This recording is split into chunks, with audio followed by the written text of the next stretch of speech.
Dr. George Sparks, and this is Bible Archaeology from the Ground Down, sponsored by Bible Interact. And I'm with Mr. Thomas Winder. He was a student with me at Trinity Southwest University in Albuquerque, New Mexico. He also has spent many seasons excavating, so he has been active in archaeology for many years at Tel El Hammam, also introducing the dolmens that were there. Right now, you're doing your own project.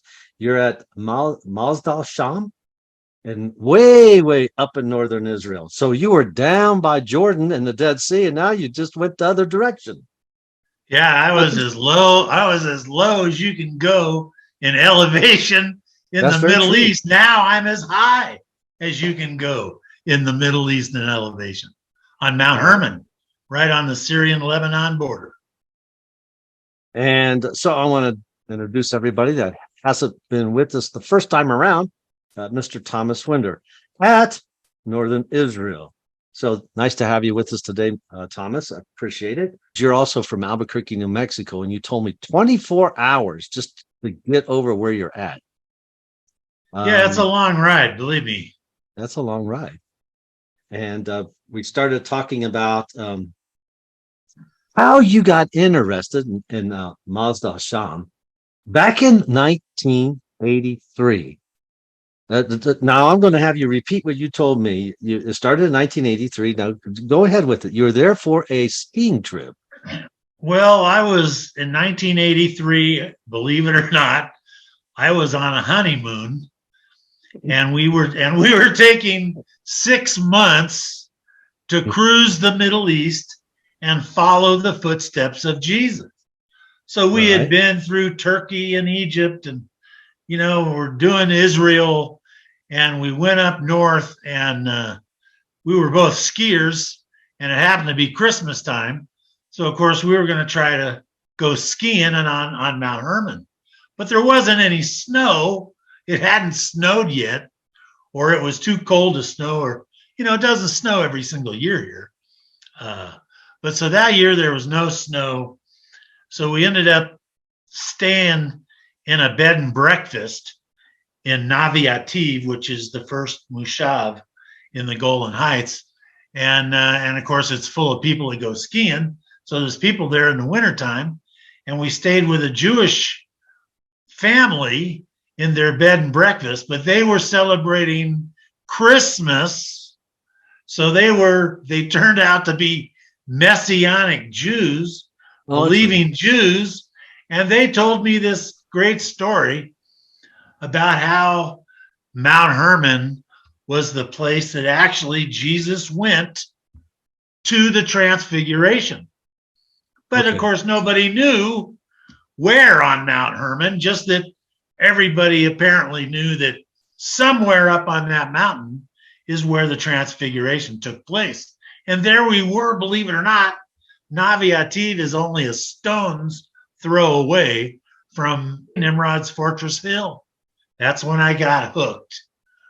But not until 10 years later, when I went to seminary school in Jerusalem. Then it was called the Institute of Holy Land Studies, where in 92 and 93, I decided that I wanted to figure out where the Transfiguration actually took place. Somewhere on Mount Hermon wasn't enough for me. I needed to know where. And I figured it out geographically speaking, considering the mountains and the ravines and the trail. The trail is actually still in use to this day that leads right to where the Transfiguration took place. So I did the paper, but that was in 1993. And now I'm back up here. I didn't come here specifically to continue my research, but that's how it ended up. George, I've actually absolutely nailed it within a 50-yard area, maybe less, even to where it actually took place. And it's mostly theological reasons, not only geographical. So in 1983, you went up there with your wife. In 1993, you were back in seminary. But in 2000, 18 is when you actually started the activity that you're doing now. Yeah, I had, as you know, I was on the Tal El Hammam excavation in Jordan with Dr. Collins and the Trinity Southwest University folks. Back in those days, I was on staff at the school as the liaison and the promotional director of the dig and your old museum.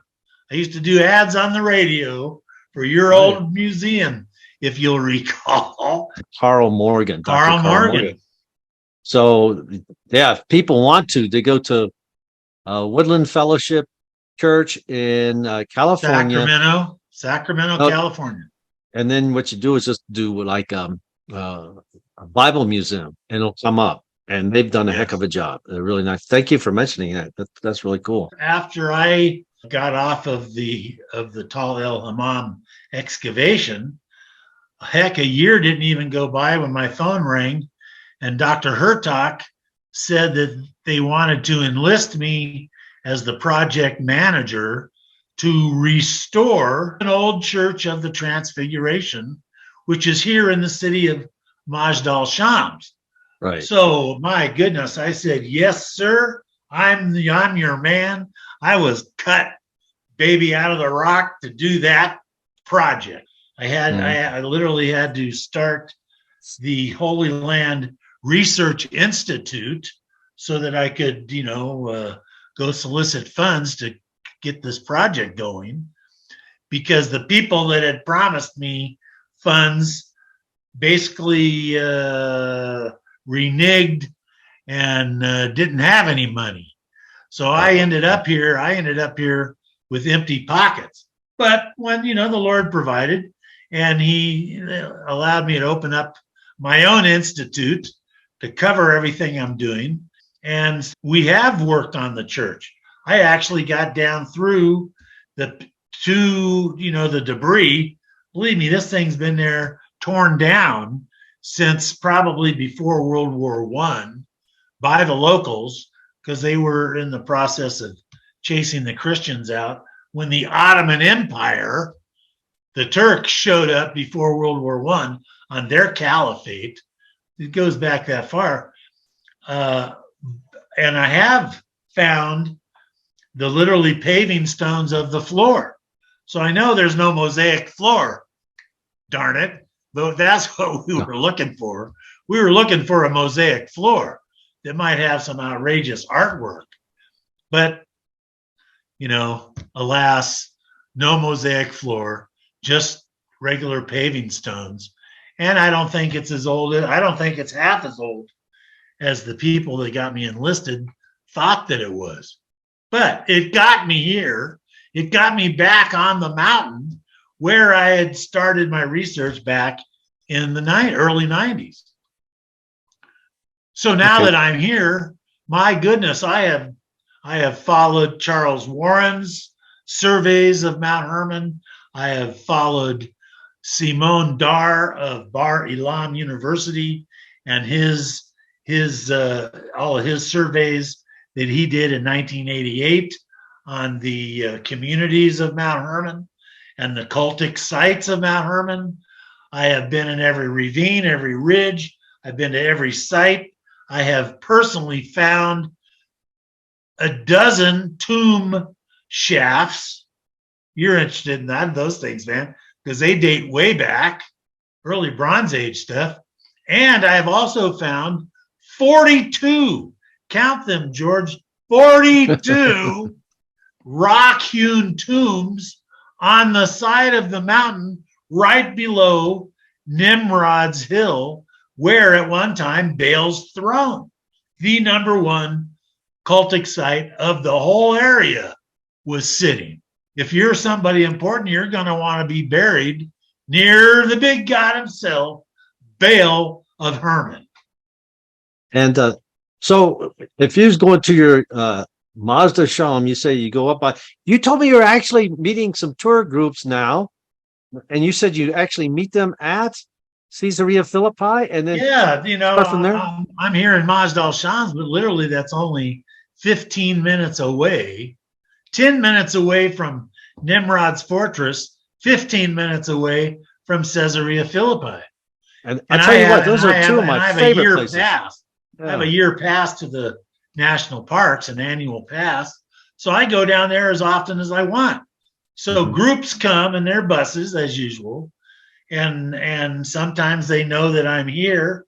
So I get the call because the word's out that I have finally figured out the mysteries of the Transfiguration and the keys to the kingdom of heaven. Why Jesus came to reverse the curse of the pagan gods on Mount Hermon. I tell you what, when I go up north, three of my favorite places to go in northern Israel would be, well, maybe four now I'm thinking of it, but would be Caesarea Philippi and then Nimrod's Castle. You can spend just all day in those two sites alone if you took your time. Easy. And then, of course, north you got Tel Dan. And we talked about that earlier in reference to Abraham and the one of the earliest, if not very early, gate systems ever excavated in Israel. I don't want to get off subject there, but it's one of the oldest arch gates in existence that has survived time, and it dates back to the early Middle Bronze Age. So that's right. So Abraham, that would have been before the Israelites took it over, before the Danites. The name of the city would have been Laish, where Abraham actually chases. He's chasing down Keliomer, who had kidnapped his nephew Lot from the gates of Sodom.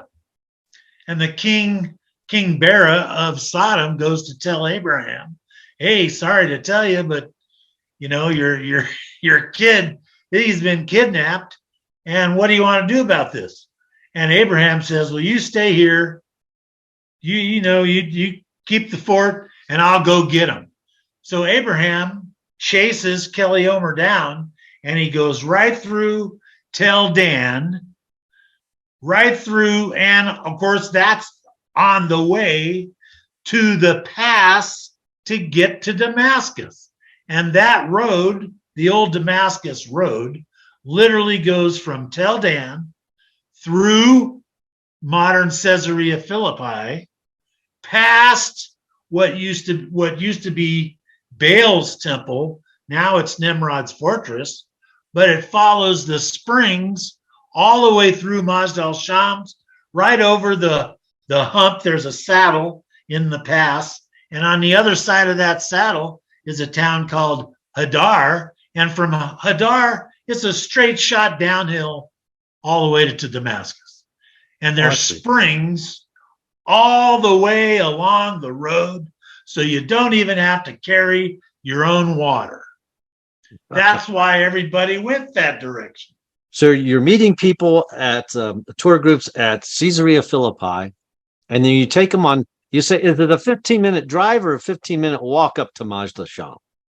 No, it's a 15-minute drive. Okay. First, from Caesarea Philippi, you wind up the mountain. The first thing you drive past is Nimrod's fortress, because it's literally the next water hole up the road on the way to Damascus from Caesarea Philippi. The same water hole, I imagine, that Paul, his name was Saul at the time, he was on his way to Damascus, Acts chapter 9, when a ball of light hit him, blinded him, and he met Jesus face to face and heard the voice of God. The same location that the Transfiguration took place, on the road to Damascus, the next water hole up from virtually the gate to hell and the altar of Pan. So you meet him, and then you can take him up to, from there you meet him at Caesarea Philippi. I'm just trying to get this in my mind. And for people that are taking trips, and maybe they can put this on their trip itinerary, something unique, something off the main course that everybody goes and does when they're in Israel. Right. But you can make a side trip to doing something unique. And that's while they're at Caesarea Philippi, plan some time with you to go up to Mazda Sham have the experience of visiting the Nimrod's castle and the throne of Baal that you're talking about, and some ancient burial sites. And they can all do this within, that one tour day, I suppose. How long are they with you? Well, generally speaking, the tour buses, whoever is driving and whoever is in charge of the tour, most of the time, 99% of the time, they drive right past Nimrod's fortress because there's too much to see up there, and it would take the entire day. Mm-hmm. What tourists, generally speaking, do is they get a hotel in Tiberias, right, down at the Sea of Galilee, and they get on the bus in the morning, and the bus drives north up the Damascus Road to Caesarea, to Tel Dan and Caesarea Philippi. Then they drive right past Nimrod's fortress, which is probably one of the most exciting places in all of Israel to see. But they don't have time because they're on the clock. So they buzz through right past it. They go through a village called Masadi, have lunch, because they're all on the way to Mount Ben Tal for the view of Syria. Mount Ben Tal is an old volcano that sits on the border, and it's an old military camp where the Israelites, where the IDF, pushed back the Syrians in 1967 and 73 and gained control of the Golan Heights. Right. Great place to go. But they all drive right past Nimrod's fortress because it takes too much time.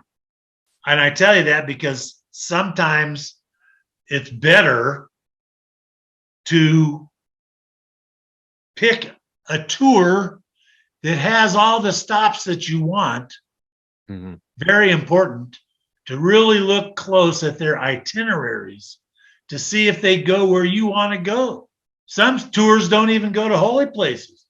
You could literally get on a secular tour and miss everything that was biblical or quote unquote Christian or Jewish. Otherwise, just rent a car. Anybody can drive in Israel. They accept everybody's driver's license over here. Uh-huh. You can rent a car and just cruise and go wherever you want. Right. I mean, I think it's maybe my third or fourth time in Israel where I got comfortable. I was with Dr. Ann Davis. All right. We rented a car and we went driving everywhere, but we still got confused in Jerusalem. We went into Jerusalem. Goodness. I think we went to I'm going to say Hasidic. I don't think that's the right word though. And they were celebrating the festival with Esther. Purim. And you know what they do? I'm getting off subject, but anyway, this is about driving and getting lost. We basically got lost. So we were in this Hasidic section. They're celebrating Purim. And of course, they're all wearing black. But they do something because in the celebration, they act like they're intoxicated. Yeah, because it's a party. Because they were saved, from being killed off. Yeah, so they're not intoxicated. But if you're a tourist, they just act like it. So I was in that section, and sometimes it was hot. Sometimes they actually put on costumes. They did. Celebrate. It's like freaking Halloween. I thought, exactly. What is going on up here? And I rolled down the window, because it's hot. And this one guy, and I think they're mad because we're on their section of town and we're Christian, and might have been a day where we weren't invited. And that's what I was thinking. Probably not supposed to be driving anyway. This guy actually almost gets in the car, intoxicated. I thought, what do you do when you're like, I'm a tourist, man. He's just somebody who acts like they're drunk, Oh yeah. You think they are drunk. Did he give you some No, he didn't. I kind of pushed his head back and I said, buddy, I don't even understand what you're doing, and then he just staggers off. But then I found out what they're doing is that they're not really drunk. They're out. That's their way of celebrating the festival. Yeah, they even give out candy and stuff. That's right. Yeah. Yeah. Like I said, to me, it seemed like, were they having Halloween here? What celebrating Halloween and the Hasidics? What the world? But anyway, let's get back to your topic here. the feast days in Israel, this whole country shuts down. You're lucky if the gas stations are open. Right. It's the most amazing thing. But the feast days are the most important things. And the church should pay more attention to Passover, first fruits, Feast of Unleavened Bread, the Feast of Weeks. We call it Pentecost. It's Shavuot, of course, in Hebrew. And then in the fall, which is coming up, is Rosh Hashanah, Yom Kippur, and then Tabernacles, the great 7-day feast, because they all talk about Jesus. They all talk about our faith. They all talk about his first coming and his second coming. After all, he is the Passover lamb, crucified on the day of Passover at the same time that the lambs are all individually being slain. It's really an amazing story. And of course, my research with what we call the Transfiguration, when Jesus basically turns into the glory of God and puts on his own light show on Mount Hermon at Baal's throne, that takes place, George, on the very last day, in the evening at night, after the sun goes down, at the exact same time that in Jerusalem, every single year on the last day of the Feast of Sukkot, Tabernacles, they put on a big light show themselves because they're commemorating the pillar of fire and the pillar of smoke that they had during the 40 years in the wilderness. And that's what, of course, the Feast of Tabernacles is all about. Their time in the wilderness, living in temporary sukkots, temporary tents or tabernacles, because they're on the move all the time, chasing God around because he's moving as the pillar of fire or the light of the world, the light of salvation. Jesus, in fact, in John chapter 7 and 8, says right at the beginning of chapter 7 that is during the Feast of Tabernacles. Jesus walks in and declares right in the middle of the water ceremony, when they're bringing water from the pool of Siloam, the living water, which they mix with the blood of the sacrifices to sprinkle on everybody and purify everything. Jesus walks in and says, "Hey, I am the living water." And on the last day in John chapter 8, what does he do? He declares that he is the light of the world. And when they ask him, how is that possible? He says, before Abraham was, I am. The very same day that on the mountain of Hermon, on Baal's throne, Jesus puts on his own light show, which, by the way, might have lasted half the night. This is not a small event because we find out first they go up in the evening. Jesus takes Peter, James, and John. Peter wants to build sukkots, one for Jesus, one for Moses, one for Elijah.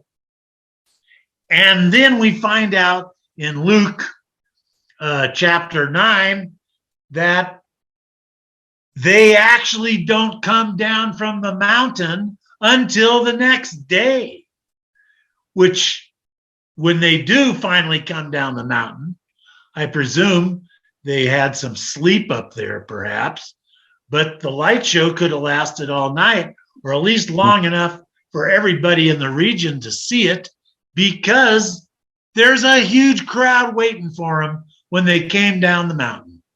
And matter of fact, he rounds up 70 of those people and sends them off into Judah on the way to Jerusalem to go heal people and cast out demons. Incredible story. We miss half of this in the church.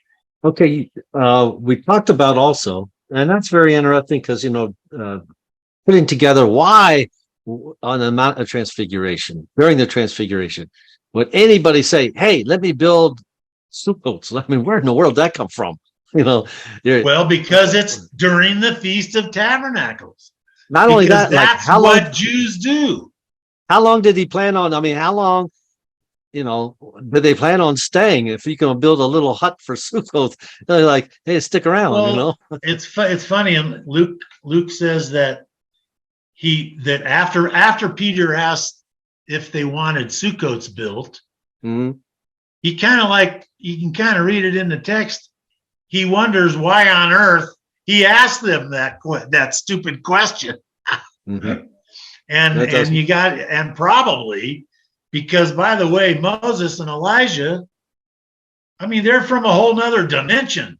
They've been dead for, Moses, something like he's been dead for 1,400 years, and Elijah's been dead about half of that. And so, what do they need tents for? And Jesus is already glowing as the sun, so bright that he's turned into the glory of God. I think Peter just kind of realized that, well, maybe they don't need any shelter.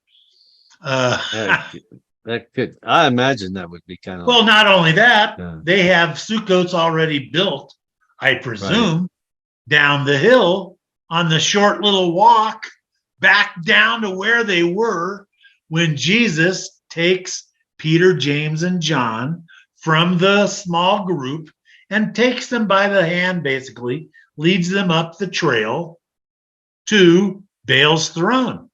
Okay. Jesus is literally reversing the curse of the pagan gods that were on Mount Hermon and were literally born there. All right. I'm glad you got back into this, because I was looking at my notes, that he first takes them to Caesarea Philippi, where Jesus makes a statement, who do men say that I am?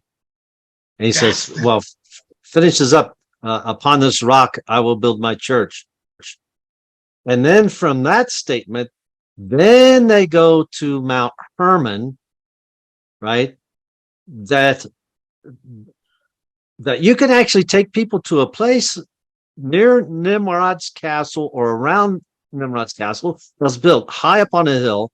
And it's easy to think that maybe on the side of the hill there could be tombs around, but you can take them to the location now where the pagan gods had their thrones and were buried. Well,